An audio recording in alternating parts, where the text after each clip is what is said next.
Hola a todos, muy buenas tardes. ¿Podéis confirmarme, por favor, que me oís bien? Si me podéis poner un mensaje en el chat para confirmar, os lo agradezco. Fenomenal. Muy buenas tardes, soy Elisa y os doy la bienvenida a nuestra sala virtual. Hoy contamos con la colaboración de Antonio Niño López, ingeniero del Departamento de Proyectos y Especificación de Socomec, que nos va a hablar sobre las claves sobre la disponibilidad de electricidad y la eficiencia en el suministro.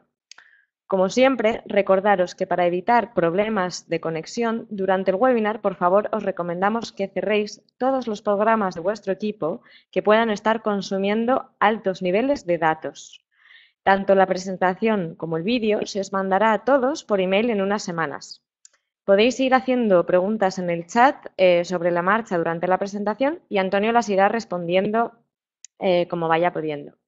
Habilitaremos también una página en nuestro portal para que podáis comentar y preguntar cualquier duda que os surja durante el webinar y a posteriori, o las preguntas que Antonio no le dé tiempo a responder durante la sesión de hoy. Durante la próxima semana esta página se habilitará y Antonio podrá ir contestando y así todos tenéis acceso a posteriori a todas las preguntas y todas las respuestas. Esto es todo por ahora, Antonio. Te paso la palabra y ya podemos comenzar. Hola, hola a todos. Gracias, Elisa. Bueno, primero agradecer a todo el mundo vuestra presencia aquí. Siempre es un placer tener buenos interlocutores. Es una interlocución un poco extraña porque en este caso solo hablaré yo, pero como bien decía Elisa, todas las preguntas que tengáis, por favor no las guardéis. Es decir, ir escribiéndolas y si yo puedo directamente las iré resolviendo para hacer así de una forma más dinámica este webinar, ¿vale? Entonces, bueno, antes de empezar, un agradecimiento sobre todo a Voltimum, con quien llevamos ya tiempo colaborando, y también, bueno, pues un saludo muy fuerte a todo el mundo que nos está escuchando, desde diversos puntos de España, desde diversos puntos cruzando el charco, ¿verdad? El Atlántico, gente en Latinoamérica, parece que está teniendo bastante buena acogida. Entonces, bueno, comentaros un poco de lo que vamos a charlar hoy. La intención de hoy es mostraros algunos puntos, algunas soluciones técnicas existentes en la actualidad que os pueden resultar de utilidad, bien seáis instaladores, bien seáis consultores, ingenierías, diseñadores, instaladores, cuadristas, etcétera. Incluso si sois estudiantes en la universidad o algún otro tipo de estudio reglado. Entonces, a través de esta presentación, no quiero hacer digamos, una disposición comercial de todas las soluciones de que disponemos, sino simplemente aquellas que más interés os puedan, o de las que más utilidad podáis sacar. Entonces, bueno, comienzo antes de nada haciendo una pequeña, digamos, explicación de quiénes somos para quien no nos conocía. Socomec es un fabricante eléctrico, como bien aquí dice, es independiente, especialista. Las soluciones de que dispone solamente son en baja tensión y probablemente la palabra que más os llama la atención aquí es la de especialista. Bueno, especialista se define a todo aquel que no se puede definir como generalista, como podrían ser uno de estos grandes fabricantes eléctricos tipo Siemens, Schneider, ABB, Legrand, etcétera. Nosotros somos de un tamaño más reducido, pero sí que es verdad que el tipo de soluciones que proporcionamos están más desarrolladas y más, digamos, orientadas y especificadas para determinadas aplicaciones. En términos generales, podéis ver nuestro tamaño.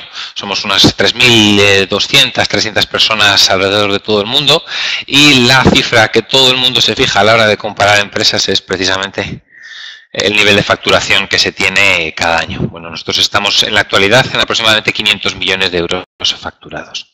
Estamos estructurados en 4 grandes divisiones de negocio, de las que hablaremos de las 4 en las diferentes partes de esta charla técnica. En la primera hablaremos sobre aparamentas de baja tensión, en la segunda sobre equipos para la eficiencia energética, siendo al final la toma de datos inicial el primer paso hacia la eficiencia energética. La tercera, en la división de Critical Power, sobre sistemas para, digamos, mantener una continuidad eléctrica. Y la cuarta, pero no por ello menos importante, la que trata sobre los contratos de mantenimiento de todas las unidades anteriores. Sectores donde estamos presentes, bueno, ver diferentes lugares. Seguro que algunos os resultan más conocidos que otros, pero en cualquiera de los casos estamos presentes en la práctica totalidad de todos ellos. Y en zonas tan dispares como, por ejemplo, marina, con soluciones específicas dentro de submarinos nucleares, hasta, por ejemplo, soluciones de medida dentro de lo que es el sector de transporte, en aeropuertos, ferrocarril, metro, etcétera. Todo esto pasando por hospitales, plantas fotovoltaicas, industria, centros comerciales, edificios, etcétera. Pues bien, empezando, digamos, o antes de empezar con lo que sería propiamente la protección de lo que son nuestros equipos, aquí podéis ver un poco dónde estamos presentes. Si no llegamos de una manera, llegamos de otra, bien sea a través de filiales o distribuidores. Muchas veces lo que tenemos son colaboradores que al final llevan tanto tiempo trabajando con nosotros que se consideran uno más de Socomec. Pues bien, como os anticipaba, empezamos con la parte de protección, empezando específicamente la parte de las conmutaciones. Conmutaciones, pensaréis, os vendrá a la mente muy probablemente la conmutación entre una fuente y otra. Claro, aquí lo que tenemos es, por ejemplo, un grupo electrógeno y, como fuente principal, un transformador de media tensión a baja tensión o de otro tipo. Entonces, una vez falla uno de los elementos, tiene que entrar en juego el segundo de los elementos. Bueno, a la hora de hacer este tipo de operación se pueden utilizar muchísimas soluciones, pero sin embargo lo que necesitaremos es básicamente una solución fiable, una solución que al final te asegure el aislamiento y que nunca se te puedan solapar una fuente con la otra, y que en general cumpla una serie de normativas para que al final no tengamos problemas, bueno, pues con temas de certificaciones, documentos, etcétera. Bueno, quiero ir introduciendo aquí que al final el mejor dispositivo para llevar a cabo esta función es precisamente los interruptores seccionadores de corte en carga, ya que hay otras soluciones como puedan ser los contactores o, por ejemplo, los interruptores automáticos. Si bien es cierto que en la actualidad el 90% de estas operaciones de conmutación entre una fuente y otra fuente, una fuente normal y una fuente de emergencia, se realizan precisamente con interruptores seccionadores. Por algo será, por algo será. Pues bien, ¿qué es lo que hace tan atractiva esta solución a la hora de hacer la conmutación? Bueno, es una solución simple, donde comparado con otro tipo de soluciones, por ejemplo las basadas en los interruptores magnetotérmicos, tengan una protección diferencial, son soluciones con menos elementos, lo cual al final las hacen más fiables.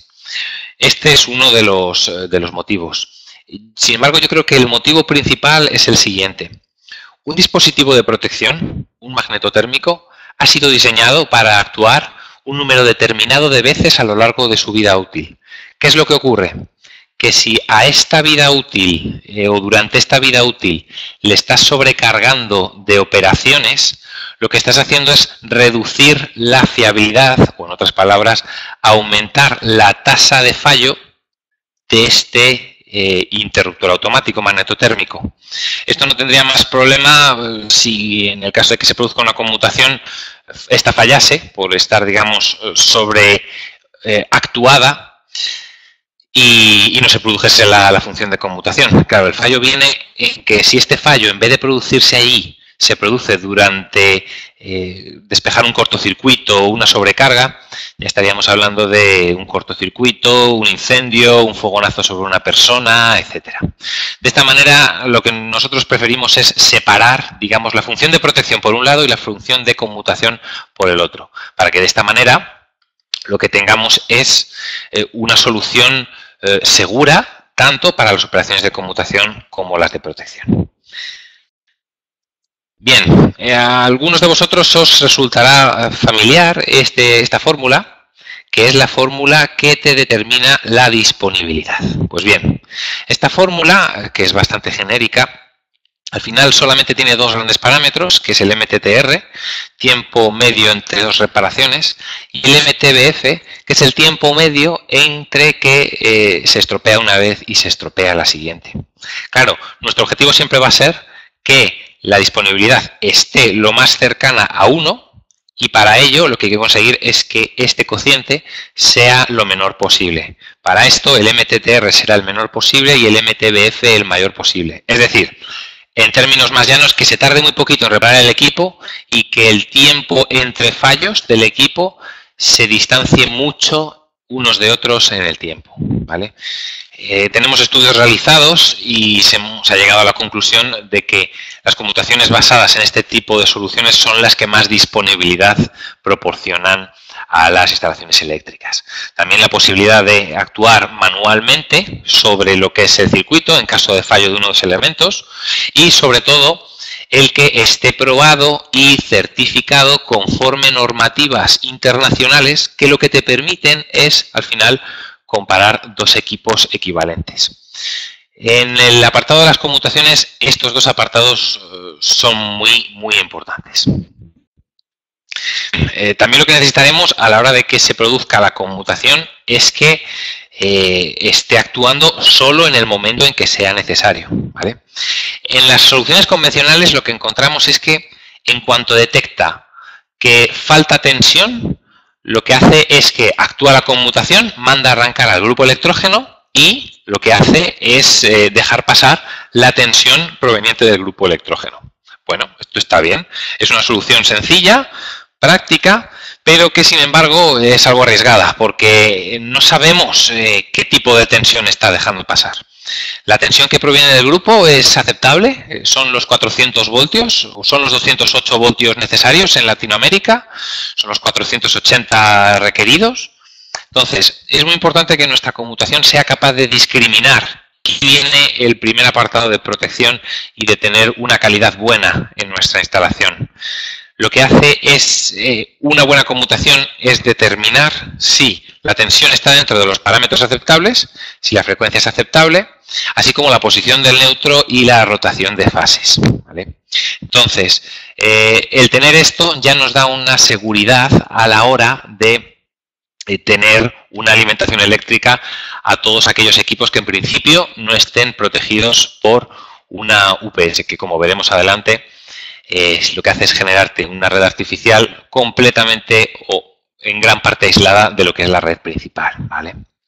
Entonces, de esta manera, las conmutaciones basadas en interruptores seccionadores con las soluciones suficientes, lo que son capaces es, en caso de que empiece a variar la tensión, puede que esté empezando a crecer desde el 100% de nuestra tensión nominal, es decir, 100% de los 400 voltios, empieza a subir, pase el nivel de histéresis, lo aceptamos, pero siga subiendo y pase el nivel de umbral. Bueno, pues aquí es cuando la conmutación se la ha definido para que no considere como apta esa fuente hasta que no vuelva a estar dentro de los parámetros aceptables, porque si no lo que estaría haciendo la conmutación es entrar, salir, lo cual pararía los procesos, volvería loco a la instalación, etcétera.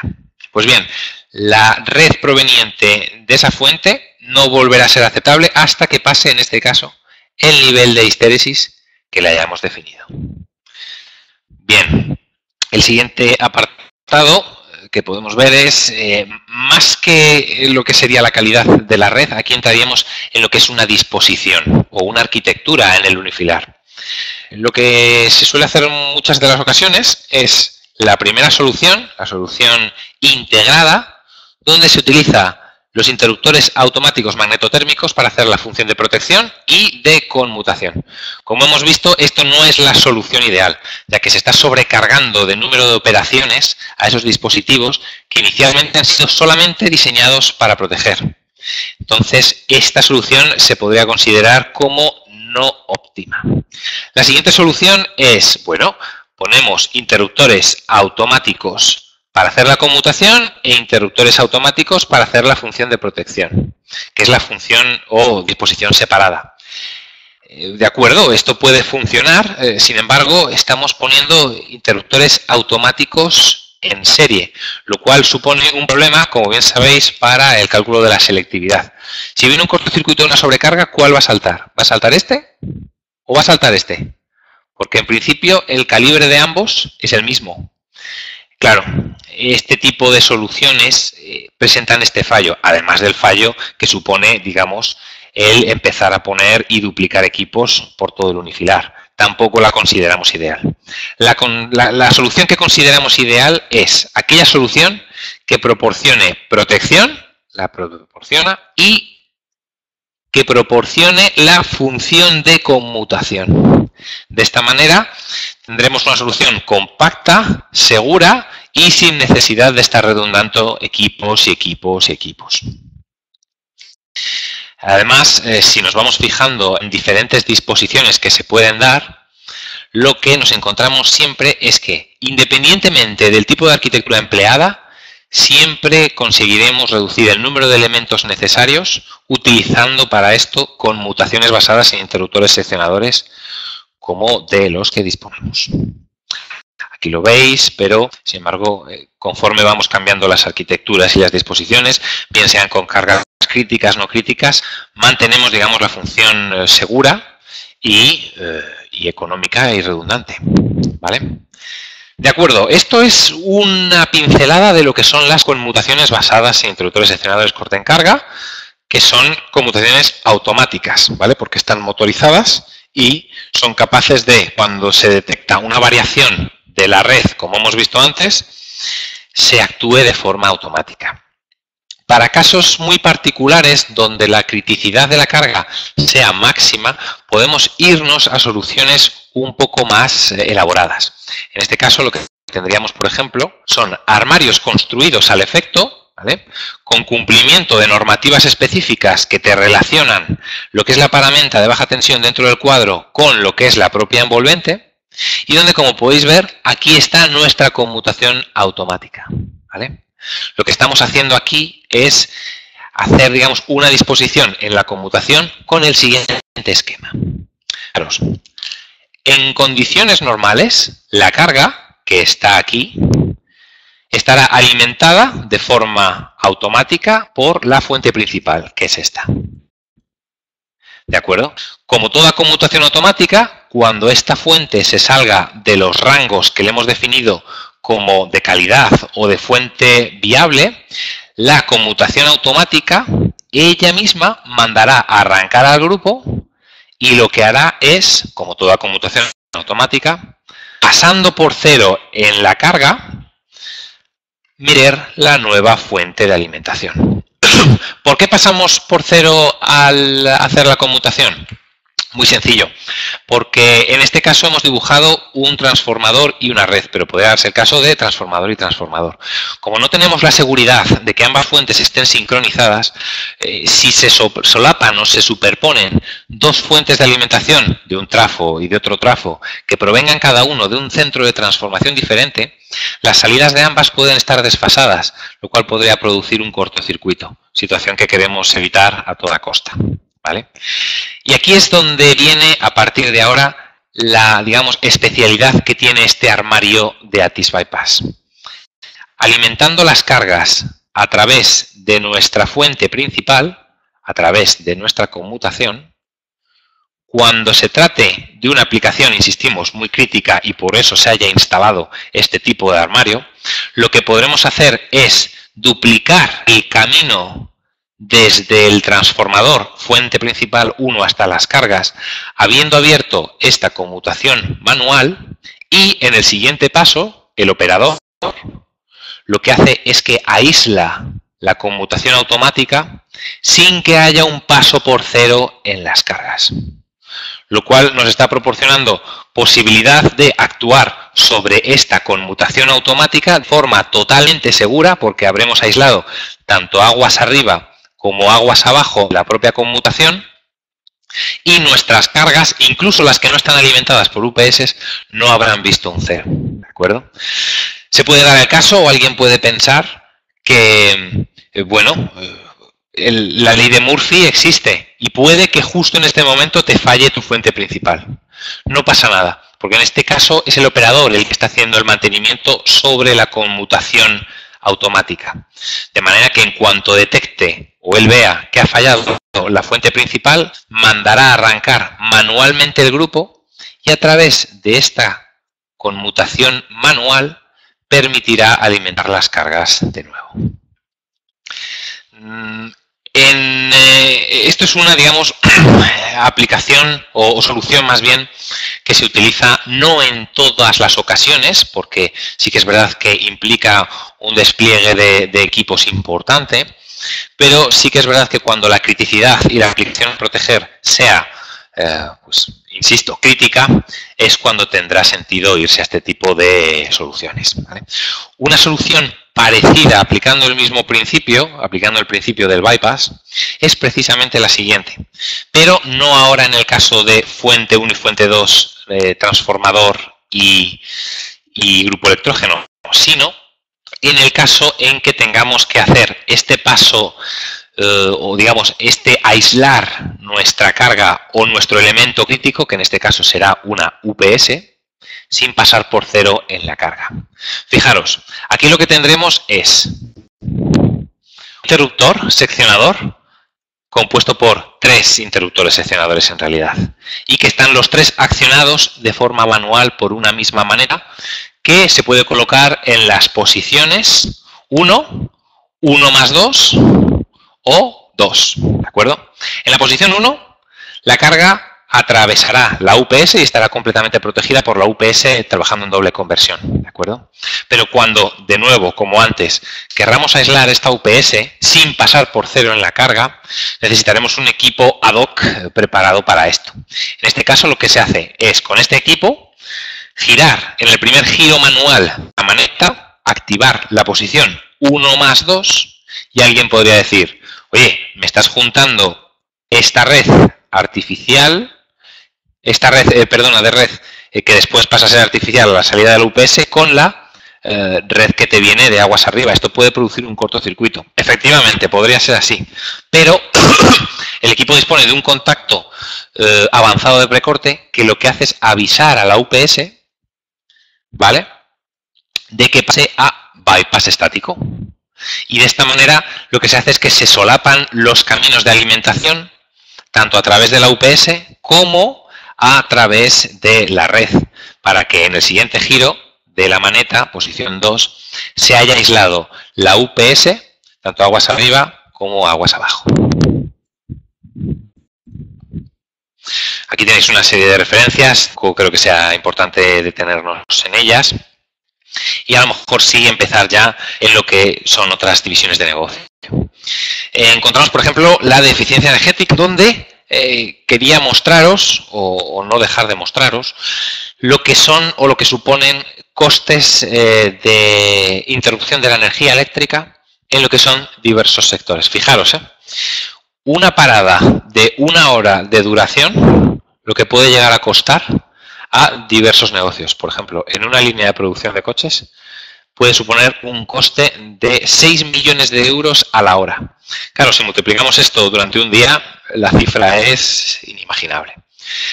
¿Por qué he puesto esta presentación? Más que nada, porque quiero que os deis cuenta de lo importante que puede suponer en distintos negocios la falta de suministro eléctrico. Entonces, ¿qué es lo que deberíamos hacer aquí para evitar este tipo de paradas? Muy sencillo, tener controlada nuestra red eléctrica. ¿Cómo lo podemos hacer? También muy sencillo, empleando diversos equipos a lo largo de nuestro esquema unifilar.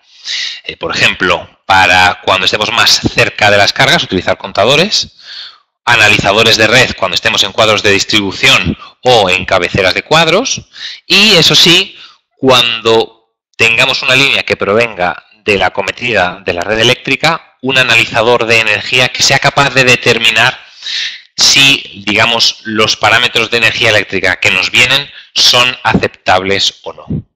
De esta manera lo que podremos hacer es tener controlada, digamos, la calidad de la energía que se está entregando. Pues bien, Para esto, como hemos visto, tendremos diferentes equipos, bien sean contadores de energía, más aguas abajo, analizadores de red en puntos intermedios y analizadores de calidad de suministro, más aguas arriba, que al fin y al cabo no dejan de ser soluciones convencionales y ya existentes. No por ello creía que debiésemos pasarlas por alto, por eso las he mencionado, pero sí que es verdad que al final esta charla trata sobre nuevas soluciones. Bueno, pues nuevas soluciones vamos a presentaros. Imaginaros una situación. Tenemos que monitorizar el consumo de las cargas que aparecen en este unifilar. ¿Cuál es la solución convencional y la solución existente?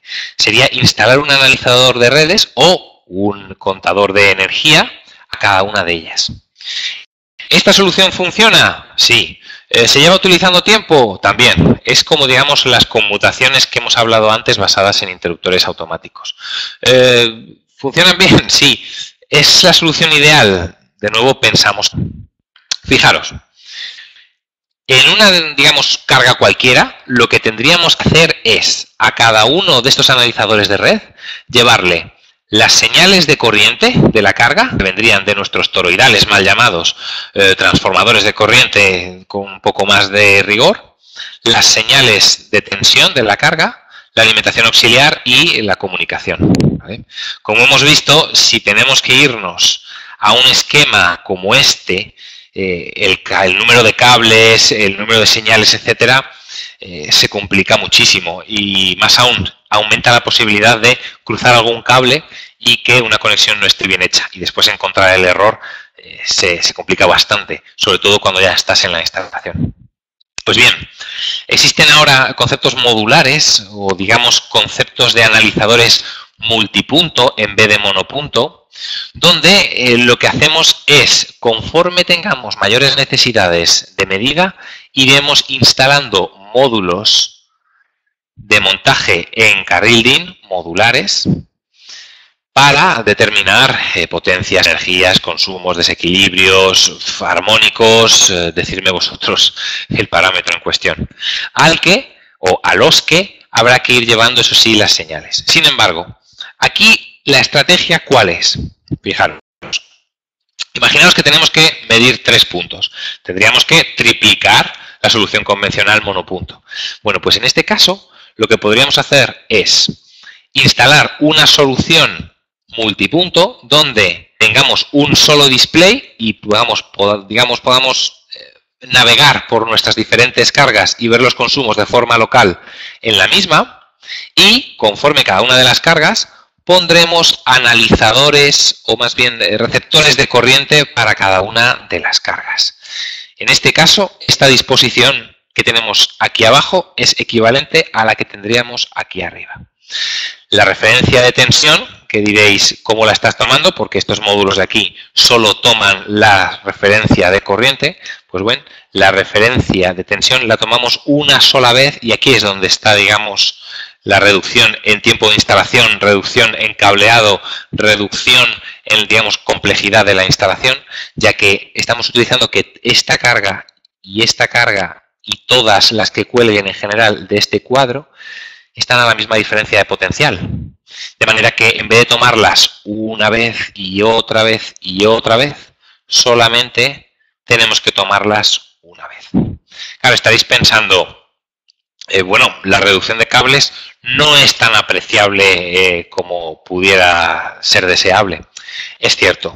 Y aquí es donde viene la única limitación que tiene este sistema. El sistema multipunto, como su propio nombre indica, solamente tiene aplicación para cuando tengamos que medir varias cargas que estén colgando del mismo cuadro de distribución. Precisamente para aprovechar que todas ellas están a la misma referencia de potencial. ¿De acuerdo? Otras de las ventajas que tiene este tipo de equipos es el siguiente.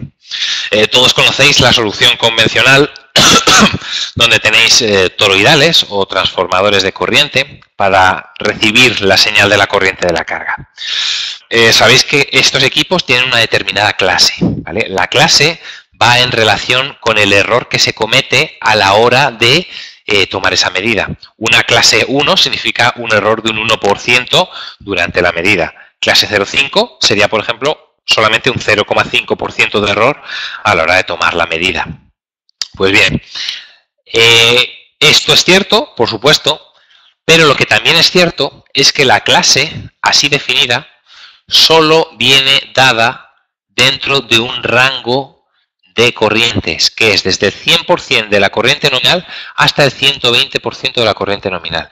De manera que si vosotros tenéis un transformador de corriente del tipo 100/5, donde tenemos el primario con 100 amperios y la salida con 5 amperios, que sepáis que si este es de clase 1, este tendrá un error de un 1%, pero a lo largo de toda la cadena de medida, no, solamente en este intervalo. Es decir, cuando esté midiendo entre 100 amperios y 120 amperios. Esto es un gran inconveniente, porque muchas veces se utilizan transformadores de corriente muy grandes y se aleja tanto, digamos, la corriente real que está pasando frente a la nominal, que puede que vuestros toroidales estén interpretando 0 amperios y a lo mejor estén en realidad circulando 3, 4, 5 amperios. Para ello, para solventar este problema, es importante contar con equipos que os puedan dar una precisión elevada, es decir, una clase muy baja, pero que sea capaz de darosla durante un intervalo de medida muy superior. ¿De acuerdo? Muchas veces tenemos el ejemplo clásico de que tienes tu interruptor automático dimensionado para, por ejemplo, 100 amperios y a continuación pones tu toroidal 100/5. Claro, a partir del 100% de la nominal ya no lo podrías medir, porque más de 100% de tu corriente nominal sería más de 100 amperios y enseguida el automático estaría saltando. Claro. Entonces, lo que tendríamos que hacer aquí es instalar un equipo que incluso a bajas corrientes sea capaz de daros esta medida. ¿Cómo se consigue esto? Muy sencillo. Es utilizando, en vez de toroidales o transformadores de corriente, lo que se utilizan son sensores de corriente que lo que te hacen es proporcionar una precisión, una clase mayor cuando tienes corrientes bajas. ¿De acuerdo? Esto es lo que comprendería las soluciones, nuevas soluciones en lo que es las instalaciones eléctricas, ¿vale? De medida. También para cuando tengamos, por ejemplo, en el otro extremo, no monitorizando, sino como decíamos antes, con un analizador de la calidad de suministro, es decir, cuando estamos midiendo aquí arriba, fijaros, os lo recuerdo, equipos que te den, digamos, información suficiente para saber la calidad de la red que está entrando es correcta. A este respecto, se trata de, a mí me gusta llamarlo, mira, tenemos una pregunta, Francisco Javier. ¿Cómo son esos sensores de corriente? Muy buena pregunta. En realidad, los sensores de corriente son los transformadores de corriente iniciales a los que se les ha añadido un pequeño transductor de tensión, de manera que la salida de este equipo no es en amperios, no es en corriente, sino que es en milivoltios, ¿vale?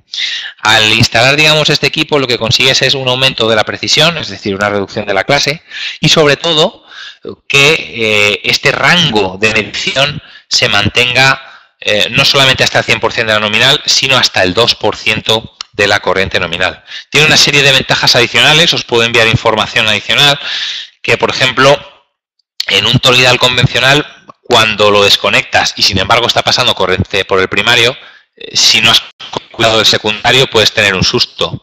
Esto no lo tienes, este problema no lo tienes con los sensores de corriente, sino que lo que ocurre es que como la salida es en milivoltios, no se te produce ahí, digamos, un fogonazo.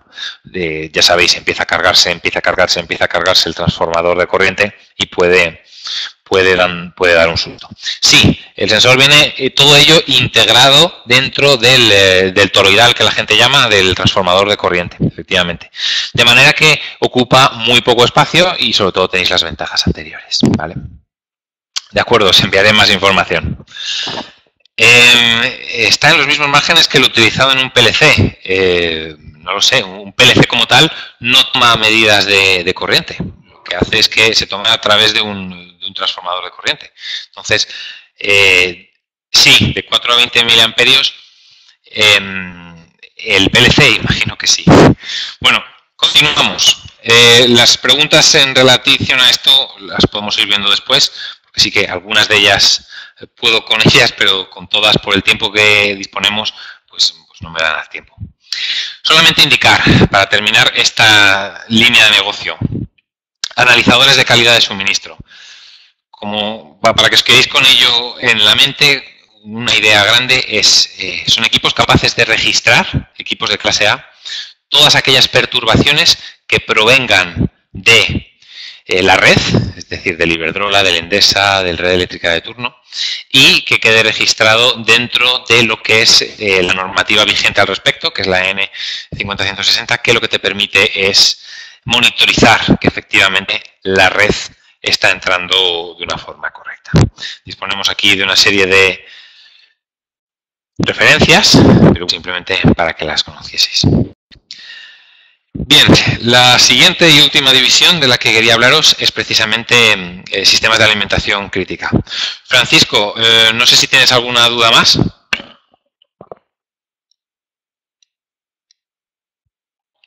Vale, de acuerdo. Nada, a vosotros. Bien, parte de UPS y STS, una de las grandes divisiones de negocio de Socomec. Vale, imagino que todos conocéis más o menos lo que son las UPS y los STS, etcétera. Vamos a hacer aquí un pequeño repaso y, como antes, no quiero hacer un repaso de, mira, tenemos esta solución y va de tantos amperios a tantos amperios. No, lo que quiero es que las veáis en qué fijaros cuando tengáis que dimensionar cuáles son los parámetros más relevantes. STS, perdonadme. STS es el acrónimo de Sistemas de Transferencia Estáticas. Felipe, no sé si estabas al principio, pero hablábamos de conmutaciones entre una fuente y otra, una fuente principal o normal y de emergencia. En este caso, la conmutación que se haría en las STS no se produciría entre un trafo y un grupo electrógeno, ¿vale?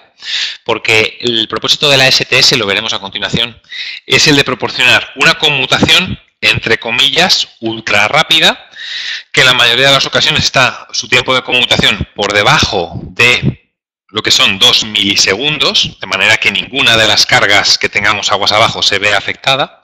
Pero claro, para conseguir esto es necesario que la fuente 1 y fuente 2 no sean un trafo y un grupo, porque un trafo, en términos generales, te tardará hasta 12 segundos en arrancar, sino que en el caso del STS sean 2 UPS, o incluso tenemos disposiciones en cascada donde sean STS las fuentes que alimentan a otras STS. Lo vamos a ir viendo. Bien. A este respecto, grandes, parámetros en los que fijarse cuando se esté dimensionando una UPS, ¿vale? El primero de ellos es el funcionamiento, ¿vale? El rendimiento que está proporcionando esta UPS, ¿vale? Muchas veces os encontraréis diversos valores, algunos hablan del 98% de rendimiento, otros hablan del 96%, etcétera, ¿vale? Para esto debemos indicar que, imagino lo sabéis, en una UPS hay varios modos de funcionamiento, básicamente dos, que son el online doble conversión, donde estás alimentando a través de tu rectificador y a través de tu inversor, ¿vale? Primera conversión, segunda conversión, es el llamado funcionamiento en doble conversión, donde, digamos, los rendimientos están en torno al 96,5%, y otro modo de funcionamiento que no es a través de esta línea, sino a través de esta línea, a través del bypass estático, donde sí que se pueden encontrar rendimientos del 98%. Es sencillo de comprender, al final aquí tienes muchos más elementos que aquí y lo que te producen es una serie de pérdidas. Alguien pensará, pues, a ver, la UPS es un equipo que está 24 horas funcionando, vamos a alimentar por aquí, ¿no? No, nosotros no somos partidarios de ellos. Lo que somos partidarios es de que se alimente a través de un modo de alimentación, tu carga que está aquí, segura. Y para esto el mejor funcionamiento es el online doble conversión a través de tu inversor y tu rectificador. Porque, como decía antes, estás creando una red artificial nueva, totalmente limpia de todas las perturbaciones que tengas aquí. Aquí tendrías, perdonadme si no lo dibujo muy bien, pero sí, efectivamente lo he dibujado rebeldemente, una senoidal perfecta, mientras que aquí puedes tener picos que podrían perjudicar a tu carga. Funcionando en online doble conversión no tienes esos problemas, porque lo que haces, como decíamos antes, es crear una red nueva. Pues bien, ¿el rendimiento por qué es importante? Bueno, por lo siguiente. Como decíamos, es un equipo que está 24 horas trabajando. Entonces, tened en cuenta que este calor que estemos generando por tener rendimientos bajos es un calor que tendremos que evacuar. Para evacuar este calor lo que necesitaremos son equipos adicionales, equipos de clima, etcétera, que lo que hagan es, digamos, este calor de aquí evacuarlo. Pero claro, para evacuar este calor es necesario inyectar más energía. Por eso sí que quiero llamar la atención sobre el punto de que, de acuerdo, utilicemos UPS con altos rendimientos, pero también tengamos cuidado con estas pérdidas, ya que es necesario reinyectar energía. ¿Hay límites de pérdidas en las UPS según normativa? No, no las hay, Braulio. No las hay para nada. Hay una normativa que después, si quieres, te puedo pasar cuál es, que habla sobre bueno, los modos de funcionamiento, como hemos comentado, pero no habla de, como mucho puedes tener tantas pérdidas, sino que más bien es la propiedad la que debe preocuparse por esto para no tener que estar bueno, pues malgastando dinero. Temperatura promedio de las UPS. En las UPS a 40 grados Celsius son capaces de darte el 100% de su potencia nominal. El problema son las baterías. El problema son las baterías, ya que a altas temperaturas reduces mucho su vida útil. ¿De acuerdo? Respecto, comentaros. En la actualidad ya se está trabajando con factores de potencia unitarios a la entrada y a la salida de la UPS y lo que os decía, rendimientos en doble conversión, muy importante esto, VFI, Voltage Frequency Independent, del 96%. ¿Vale? E incluso lo que sería mejor sería tener, digamos, todas estas estos valores acreditados por una entidad externa. Yo puedo deciros que mi UPS tiene un rendimiento del 105%. El papel lo aguanta todo, lo sabéis. Pero si viene una entidad externa y os lo demuestra, ya las cosas son distintas. Veamos. ¿Cómo afecta el rendimiento de la UPS con las cargas no lineales conectadas? Esta pregunta tiene tema detrás, además es muy interesante. El rendimiento de la UPS varía en online doble conversión dependiendo del factor de potencia que tengas e incluso de los armónicos. Te puedo pasar algo de información, Pedro, incluso si te quedas al final, luego podemos charlar de ello, porque es bastante interesante la pregunta. Pero vamos, para ir resolviéndola, depende del factor de potencia, depende del contenido en armónicos, depende de bastantes factores. Y para cargas no lineales, entiendo que te estás refiriendo a armónicos, también varía.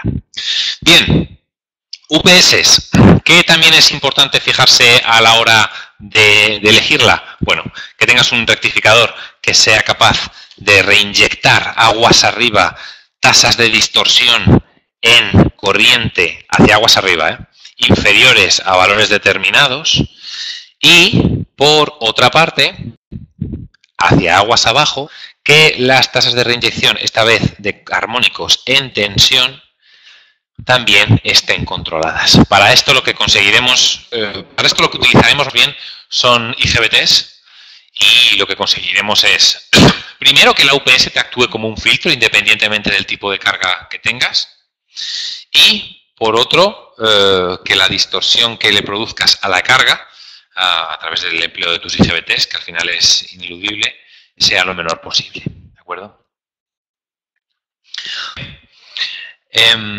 Rafael tiene una urgencia. Bueno, gracias, Rafael. ¿Y qué más puntos podemos ver sobre las UPS? Bueno, podemos tener la mejor UPS, pero ¿se nos va a romper o no se nos va a romper?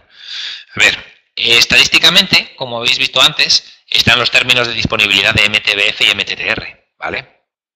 Aquí lo que tenéis es que, como decíamos antes, ampliar lo máximo posible el MTBF, es decir, MTBF muy altos y MTTR muy bajos. Insisto, tiempo para reparar la máquina que sea muy rápido, muy ágil y, sin embargo, que el tiempo medio entre fallos esté muy dilatado en el tiempo, ¿de acuerdo?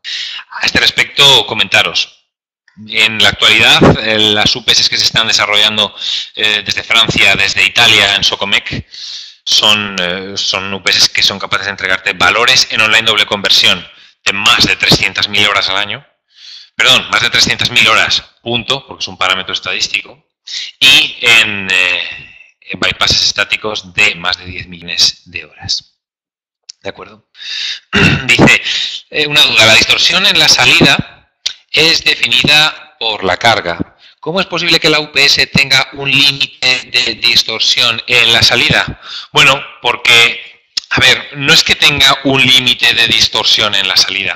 Lo que está ocurriendo es que la senoidal que la UPS está entregando a la carga, ¿vale?, está, digamos, acotada por determinados límites. A esto es a lo que me refiero.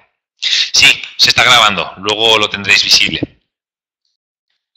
Bien, como os decía, reducir MTTR, ampliar MTBF. Para esto hay una serie de herramientas, como pueden ser el disponer de sistemas de diagnosis remotos que avisen sobre todo que puedan surgir, contratos de disponibilidad, donde al final se produzcan intervenciones más o menos rápidas, según lo crítica que sea vuestra instalación, y sobre todo un servicio potente, un servicio técnico, donde sean capaces de dar una solución adecuada. Este punto me gustaría reservarlo para el final, pero es muy importante que tengáis en mente una cosa. Una UPS es una máquina. No lo perdamos de vista, y podéis tener la mejor máquina que estadísticamente antes o después puede fallar. Entonces, para esto es lo que se da la redundancia, para esto es lo que se dan sistemas de alta disponibilidad, etcétera. Pero un punto clave es simplemente el servicio técnico. Yo podría comentaros infinidad de virtudes de nuestras UPS, pero de lo que nunca podría dejar de hablar bien es de nuestro servicio técnico. Sí que es verdad que hemos recibido menciones, premios, etcétera, donde precisamente elogiaban la labor realizada con el cliente y al final en dar una respuesta rápida y contundente. ¿De acuerdo? Pues bien, esto simplemente hace mención a nuevas UPS, de las que vamos a hablar ahora, que son las que están montadas por Brix. Ahora explicaremos qué es lo siguiente, pero para ir introduciendo una de las ventajas que tienen es que están construidas de tal manera, por módulos, y ahora veremos la diferencia entre UPS modular y UPS construida por Brix, donde lo que te está permitiendo es, primero, que el MTTR sea muchísimo más rápido, ¿vale? Y por otro, que desde fábrica el tiempo de fabricación de una UPS y por tanto de entrega sea muchísimo más pequeño. ¿Cuántos UPS se pueden conectar en paralelo? Depende del equipo, pero no te debería preocupar ese punto. Estamos hablando a lo mejor de 6 equipos en paralelo, depende de la gama, pero si lo que quieres es dar redundancia, Óscar, espera al punto de la modularidad porque te va a resultar bastante interesante. Como antes, eso está muy bien, pero sí que es bueno que otro tipo de organismos reconozcan que tu equipo es capaz de dar pues los valores de los que hemos hablado anteriormente. Bien, os anticipaba antes, UPS de construcción por Brix, ¿vale? Ya sabéis, tenemos UPS que van desde rangos de potencia pequeños por rangos de potencia medios y a partir de estos, cuando ya nos vamos a potencias de megavatios, alta potencia, nos vamos a otro tipo de soluciones. ¿Este tipo de UPS son las que se utilizan en los data centers? Sí, en general, las UPS que se utilizan en data centers son los de la gama GP, Green Power, que son capaces de proporcionar un factor de potencia unitario y sobre todo los rendimientos elevados que hemos visto antes, ¿vale? Entonces, aquí es lo que se anticipaba antes, construcción de una UPS por módulos, que no UPS modular. Veremos luego las diferencias. Lo que se consigue con esto es, como se anticipaba antes, el que para construir una UPS no necesites una infinidad ingente de elementos, sino que dispongas de una serie de elementos determinados y puedas jugar con ellos para construir tu UPS en el momento en que estás en fábrica y necesites entregarla rápida, y de reparar rápidamente tu UPS cuando estás en la instalación, ha fallado un elemento y solamente con un reemplazo, cambiar ese, vuelve a funcionar.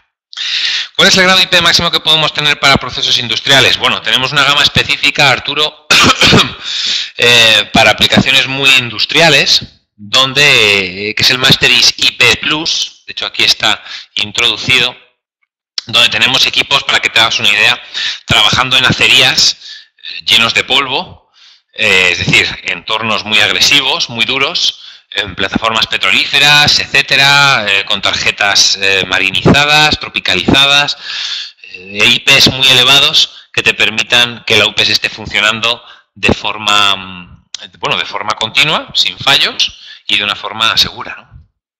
Bien, seguimos. No sé si te puedo ayudar, Arturo. Aquí podéis ver lo que serían las UPS desmontadas, digamos, las cubiertas, para que veáis lo que es la construcción por módulos. Y aquí la analogía de cada uno de ellos. Bien, recordad, acabamos de hablar sobre UPS construidas por módulos, por bricks, pero que no son UPS modulares, ¿vale? ¿Qué parte de la UPS se avería con más frecuencia y por qué? Depende de la instalación, José, y depende de muchos factores. Si no está bien dimensionada la UPS, puede fallar antes el inversor. Si la red que alimenta a la UPS es muy sucia, a lo mejor el rectificador puede fallar antes. Pero en general, José, ten en cuenta una cosa. A la UPS se la mantiene, se la cuida, reemplazando una serie de elementos que son los que dan servicios a las partes críticas de la UPS. De manera que tampoco te debes preocupar por cuál falla más, sino deberías preguntarte más bien cómo conseguir que falle menos la UPS, ¿vale? Para esto, bueno, pues todos los puntos que hemos hablado anteriormente de disponibilidad, de redes limpias, etcétera, ¿vale? Bien, modularidad. Aquí está. ¿Qué es una UPS modular? Bueno, una UPS modular es una UPS de este estilo, ¿de acuerdo? Donde tendríamos un bastidor, un envolvente, donde se van introduciendo los diferentes módulos de potencia. Hay gente que conoce estas UPS como UPS de paralelo vertical, porque como veis se van apilando una UPS encima de la otra, ¿vale? Porque tened en cuenta que son módulos completamente independientes entre ellos, a diferencia de lo que puede ser una redundancia horizontal, donde vamos poniendo varias UPS en paralelo, que preguntaba antes uno de vosotros, para, digamos, dar la redundancia. ¿La UPS tiene un mantenimiento preventivo, cambio de tarjetas al paso del tiempo? Sí, efectivamente, de ventiladores, fungibles, etcétera. ¿Con qué porcentaje de carga es recomendable manejar el mayor tiempo posible una UPS, Benjamín? Una pregunta, muy buena pregunta. Y sobre todo en el momento en el que estamos. Imagínate que tienes una carga, Benjamín, de 100 kilovatios, ¿vale? ¿Qué es lo que haces aquí? Si quieres protegerla, tienes que poner una UPS en principio de 100 kilovatios o de 120 kilovatios para precisamente caer en el modo de funcionamiento o el porcentaje de carga que más rendimiento de la UPS, ¿vale? Recordamos que una UPS muy poco cargada tiene, en el torno del 10-20%, tiene rendimientos inferiores al que pueda tener durante un modo de funcionamiento del 85% de la carga, ¿vale? Esto es bueno porque muchas veces se instala una UPS de 100 kVA, por ejemplo, y en realidad la carga que tenemos es de 10 kVA. Este problema que acabas de mencionar se puede solucionar con una UPS modular, ¿de acuerdo?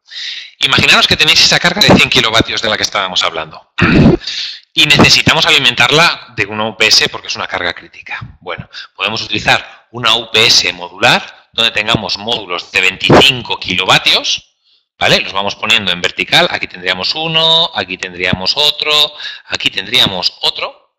Y lo que tendríamos que hacer es poner otro módulo de 25 kilovatios, 25 por 4 serían 100 kilovatios, y dar la redundancia. ¿Cómo lo conseguiríamos? ¿Tendríamos que duplicar todo esto otra vez? No.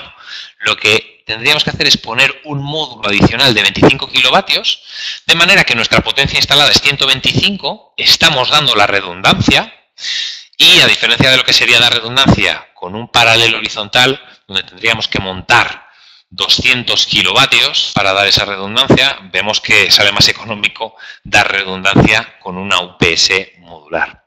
Se me están juntando muchas preguntas. A ver, vamos a ver. Porcentaje de carga. Tipo de baterías usan. Ácido, litio, flujo. Bueno, pueden utilizar infinidad de baterías. De ion litio, plomo hermético, etcétera. Pueden utilizar flywheels, infinidad de ellas. ¿Puedo conectar cualquier tipo de clase de carga a la UPS? A falta de más datos, Juan 1, te digo que sí. Sí, sin duda. Ángel, las UPS llevan incorporados dispositivos FACTS como molinos eólicos para reducir huecos de tensión, o estos van de forma independiente. En general, la UPS ella misma es capaz de reducir los huecos de tensión por ella misma con todos los equipos que tiene incorporados, Ángel, de manera que tampoco debería preguntarte esto. Temperatura o humedad ideal en la que deban operar los UPS. La temperatura, ya os digo, 40 grados de temperatura está dando el 100% de la nominal. Sin embargo, el problema, como os decía antes, son las baterías. Las baterías tienen un punto óptimo definido por la guía Eurobat, donde lo que tienes es que su vida útil, bien sea de 3-5 años, o de 10-12 años, o de 20, se mantiene en estos niveles cuando tengamos una temperatura de 20 grados. Sí, temperatura ambiente, temperatura ambiente. José, piensa una cosa, las baterías tienes que mantenerlas a 20-25 grados como mucho. Si en vez de a 25 grados las tienes a 30, te van a durar un 30% menos. Si en vez de a 30 grados las tienes a 35 grados de temperatura ambiente, te van a durar un 50% menos que lo que es la vida útil esperada de la misma. Ya os digo, la UPS es capaz de daros la potencia nominal a incluso 40 grados, pero lo que hay que tener cuidado es las baterías, ¿vale? Lo cual es un poco paradójico, porque el elemento que entre baterías y UPS que más calor genera es la UPS. La batería genera muy poco calor. Entonces, espero con esto haberte resuelto la duda, José. Creo que sí. Bueno, UPS modulares. ¿Cuáles son las ventajas que tiene la UPS modular y cuándo las utilizamos? ¿Los utilizamos siempre? No. No es una aplicación, no es una solución que utilicemos siempre. ¿La temperatura le afectará más a unos tipos de baterías que a otros? No, efectivamente. En principio, las baterías de plomo, Antonio López Amayo, es más sensible o más sensible que las baterías, por ejemplo, de níquel cadmio. Bien, ya hemos dicho una de las ventajas de la modularidad, ¿vale? Pero esta es solamente una de ellas. Otra de las ventajas que tiene es precisamente el MTTR. El MTTR podemos hacerlo virtualmente cero, ¿vale? 0 horas. ¿Recordáis el cociente donde teníamos MTTR en la parte de arriba y abajo el MTBF? Vale, pues el MTTR lo podemos reducir a 0. ¿Por qué? Por lo siguiente. Imaginaros que de esta UPS modular os falla uno de los módulos cualquiera, ¿vale? Y tenéis que repararlo. En este caso, la UPS modular, la ventaja mayor que tiene es que como está construida por módulos, puedes retirar en caliente este módulo, ¿vale? Y meter uno nuevo sin que tu carga se haya visto afectada y sin que tengas que pasar a funcionamiento por bypass estático donde la carga no podría estar protegida completamente, ¿vale? Con esto, con esta entrada en caliente, que son módulos que pesan aproximadamente unos 30 kilos, se reduce virtualmente a 0 tu MTTR y con respecto al MTBF se están dando valores. ¿Os acordáis? Antes hablábamos de 300.000 horas. Fijaros, estamos en 1.000.000 de horas, ¿vale? Estamos hablando de disponibilidad sin precedentes, ¿de acuerdo? Otra de las ventajas que tenemos, precisamente a la hora de dar la redundancia, que sea más económico, y para que la veáis un poco por dentro, es esta la UPS. Abdul, para aplicaciones de sobre 3.000 metros sobre el nivel del mar, ¿qué consideraciones se debe tener? Tendremos que verlo, pero probablemente con un simple derrateo en potencia sea suficiente. Es decir, si tienes, Abdul, la carga de antes, 100 kilovatios, y tienes que protegerla, a lo mejor nos iríamos a pues, una UPS de 120 kilovatios, etcétera. Con esto sería suficiente, pero tendríamos que verlo en particular, porque cada gama, la altura sobre el nivel del mar, le afecta de una forma o de otra. Mauricio, en UPS modulares, ¿cómo funciona el tema de los transformadores de entrada y salida cuando el voltaje es, bueno, no tienes problema? Lo intercalas a la salida del inversor o a la entrada del rectificador para dar, digamos, la tensión adecuada a la UPS. E incluso, cuando, entiendo, estás pensando en Latinoamérica, etcétera, hay soluciones que ya están diseñadas para trabajar a esas tensiones, de manera que a lo mejor no tendríamos ni que utilizar transformadores. Porcentajes de armónicos de las UPS. Luis, bueno, muy parecidos a los de las UPS monolíticas de las que hemos hablado y muy acotados porque seguimos trabajando en IGBTs. Tanto la etapa rectificadora como la etapa inversora de cada uno de los módulos de potencia están hechos primero de forma independiente y están construidos a través de IGBTs, de manera que las distorsiones armónicas en corriente y en tensión son muy parecidas a las anteriores. Menos de un 3% en corriente y menos de un 1% en tensión, con lo cual ninguna de tus cargas se va a ver afectada por el nivel de armónicos generado por tu UPS. Pues bien, esta es la disposición donde, como podéis ver, tenéis los módulos de potencia y lo que tenéis es un único bypass que bypassaría a todos los módulos de potencia en caso de que venga una sobrecarga, en caso de que, por ejemplo, retiréis módulos y para que la carga no pase por cero, automáticamente se pase a bypass estático, etcétera. Es un modo adicional de proteger la UPS y tu carga, ¿de acuerdo? De esta manera, como decíamos antes, la gran diferencia entre UPS monolíticas y modulares es que los crecimientos de potencia podemos ir haciéndolos de forma progresiva, no de repente instalando, por ejemplo, toda la potencia que preveamos tengamos en el futuro. Por ejemplo, la carga de antes de los 100 kilovatios que hablábamos, ¿cómo la protegemos? Muy sencillo. Tú pones tus 100 kilovatios en modular, pero si el día de mañana necesitas 125, pues pones un módulo adicional. Que el día siguiente necesitas 150, pones otro módulo. Sin embargo, en UPS monolíticas tendrías que poner en el inicio de los tiempos 100 kilovatios. Subes a 125, tengo que sacar esta UPS y montar otra. Que subo más de potencia, tengo que sacar esta UPS y montar otra más grande, o ir poniendo UPS en paralelo, de manera que este problema lo solventamos de esta manera. Colocar UPS antes de un transformador de potencia crea corrientes armónicas. Y bueno, en principio, antes entiendo que te refieres aguas arriba, corrientes armónicas las crea. No las crea, sino que la forma de onda puede tener un contenido en armónicos de tensión, el que hemos visto, a ver si consigo leer el nombre, Ángel. Arturo, ¿UPS modular acepta un solo banco o bancos individuales para cada módulo? No sé si te refieres ¿a qué te refieres con bancos? Necesitaría que me lo precisases, Arturo. Ari, ¿el problema de la intensidad por causa de la potencia al cambiar módulos? Ninguno, absolutamente. Porque la carga se está repartiendo entre los módulos que están introducidos, Ari, no entre los módulos que metes. Benjamín, ¿es posible que las UPS sin carga en vacío aporten reactivo capacitiva a la instalación? La UPS lo que te proporciona es la potencia reactiva y activa necesaria para tu carga, ¿de acuerdo? Felipe, ¿las UPS se pueden equilibrar cargas en las redes? Si te refieres a equilibrios entre las diferentes fases, en principio no, porque eso tiene que hacerse con un buen estudio en la fase de diseño, etcétera. Si es equilibrios por contenidos enarmónicos para que no perjudiquen aguas arriba, sí, efectivamente. Bien, ahora sigo respondiendo vuestras preguntas. Darme un segundo para terminar la parte de UPS. Donde, para terminar, lo que quiero decir es las diferencias entre lo que son UPS modulares y UPS monolíticas. Aquí las tenéis. Muy buena pregunta, Jordi Garriga Farre. Coge un kilovatio de una UPS modular y coge un kilovatio de una UPS monolítica, vale un 40% más el kilovatio unitario de la UPS modular que de la monolítica.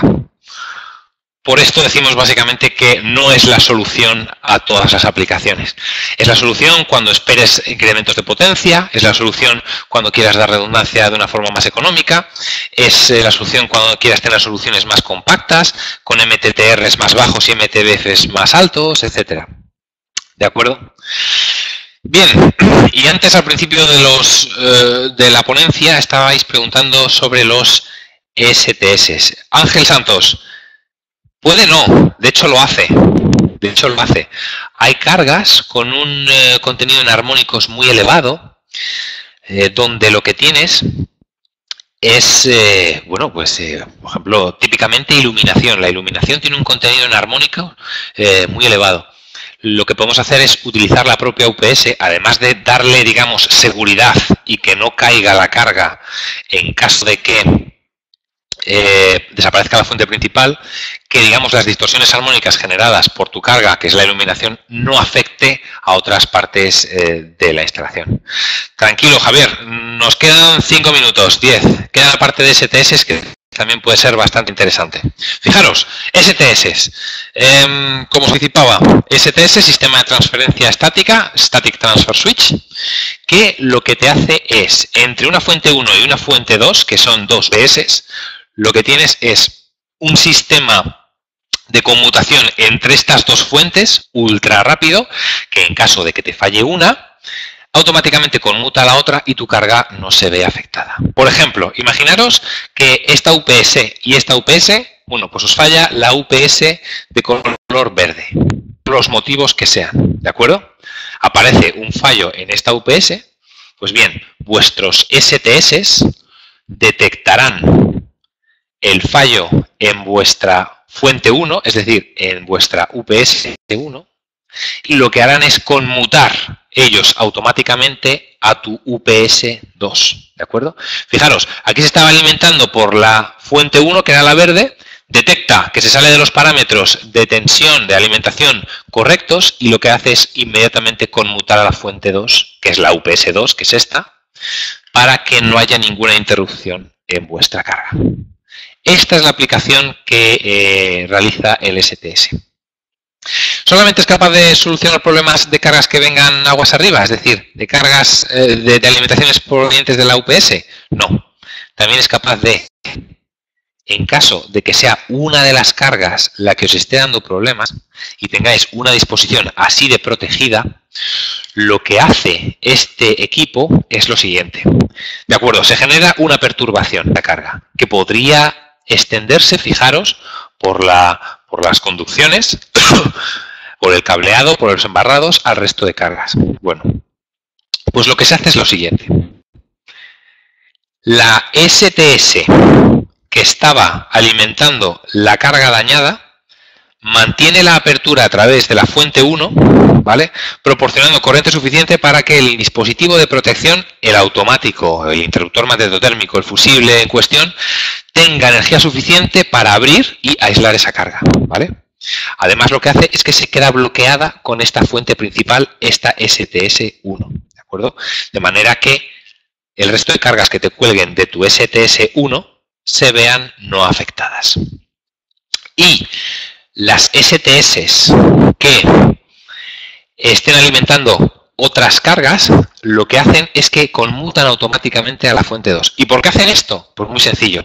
Porque en caso de que hubiese un problema, ¿de acuerdo?, y este dispositivo de protección no funcionase o ocurriese lo que fuese y necesitase, por ejemplo, esta STS pasar a alimentarse de esta UPS2 porque haya fallado la UPS1, se podría producir una propagación del fallo a lo largo de toda vuestra red. De esta manera lo que se consigue es evitar, lo que acabamos de decir, una propagación del fallo a lo largo de toda vuestra red. Pero insisto, las fuentes que deben alimentar a una STS, esta STS, esta otra STS, deben ser UPS, ¿vale? O en general, fuentes que tengan sus salidas sincronizadas para que, conforme vengan por un camino o vengan por otro, sean capaces de hacer una conmutación virtualmente sin paso por cero y no se vean afectadas vuestras cargas. ¿Por qué? Bueno, pues para que al final, si das dos señales sincronizadas, el tiempo de conmutación será mucho menor y la carga lo notará o nada o muy poco. ¿De acuerdo? Bueno, para usos de instalaciones médicos, sí, efectivamente, pero también viendo el régimen de neutro, Juan, en el que estés trabajando, ya que, por ejemplo, quirófanos trabaja con un régimen de neutro IT, las STS pueden trabajar en este régimen de neutro, pero hay otros equipos que no son capaces, entonces hay que verlo con cuidado, ¿de acuerdo? Y para ir terminando, el servicio. La STS, al igual que la UPS, es un equipo y como tal, como decíamos antes, hay que ir realizando mantenimientos preventivos, reparaciones en el caso de que se haya dado el fallo de alguno de los equipos, etcétera. Insisto, para esto lo mejor es desde una fase de diseño dar redundancia a las cargas críticas, ¿vale? Dependiendo de lo críticas que sean, darle mayor nivel de redundancia, bien sea con una UPS o con dos UPS en paralelo o con sistemas de UPS y aguas abajo STS, que es lo último que hemos visto, que es el que mayor disponibilidad proporciona a las cargas. Pero en cualquiera de los casos son máquinas y es bueno que contéis con un servicio técnico que sea capaz de, de daros una solución rápida al equipo que haya tenido algún percance. Para terminar, bueno, algunas referencias también, fíjate, estábamos hablando, Juan Raúl, preguntabas por instalaciones para uso médico, aquí las tienes. En lo que necesitéis, ahí están. Como os hemos dicho, estamos en prácticamente todos los sectores. Y lo que solemos hacer es colaborar muy estrechamente con vosotros. Es decir, cualquier duda, consulta que tengáis, queremos tratarla con vosotros, ¿vale? Bien. Bueno, pues con esto he terminado la exposición. He visto que ha habido muchas dudas, lo cual es sinónimo, bueno, pues de actividad, ¿verdad? La verdad es que os lo agradezco mucho.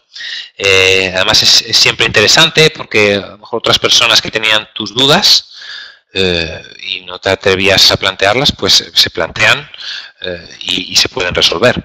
De manera que yo, si no tenéis inconveniente, por mi parte la exposición ha terminado y estoy aquí para resolver todas vuestras dudas. ¿De acuerdo?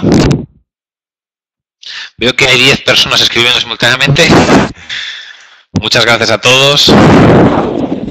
¿Alguien tiene alguna duda? Antonio, yo creo que están escribiendo, pero la gente se está despidiendo ya. Hemos dejado el enlace, de todas maneras, de la página de Voltimum para que la gente pueda preguntar o seguir haciendo preguntas a posteriori y tú puedas conectarte y seguir contestando, porque también mucha gente hará preguntas cuando colguemos la grabación en la web. Entonces, así poder ir respondiendo las preguntas que vayan surgiendo de los usuarios a posteriori. Perfecto. ¿Te parece bien? Muchísimas gracias por la presentación. Y muchas gracias a todos nuestros usuarios por estar aquí hoy con nosotros. Sí, enviaremos la presentación y la grabación del webinar como en una semana la recibiréis por email. Y abriremos, como digo, la página de preguntas y respuestas para que podáis seguir preguntando si os surgen dudas a posteriori. Lo dicho, pues muchas gracias, os agradecemos vuestra asistencia. Muchas gracias por tu tiempo y la presentación que has hecho hoy y que paséis un feliz miércoles y nos vemos en el próximo webinar. Perfecto, muchas gracias a todos. Y sin duda, todas las dudas que tengáis, que nos las hagan llegar, ¿verdad, Elisa? Y las resolveremos todas. Yo te las hago llegar todas. Vale, muchas gracias a todos y sobre todo a vosotros, Elisa. Gracias. Muchas gracias. Un saludo. Hasta luego. Hasta luego.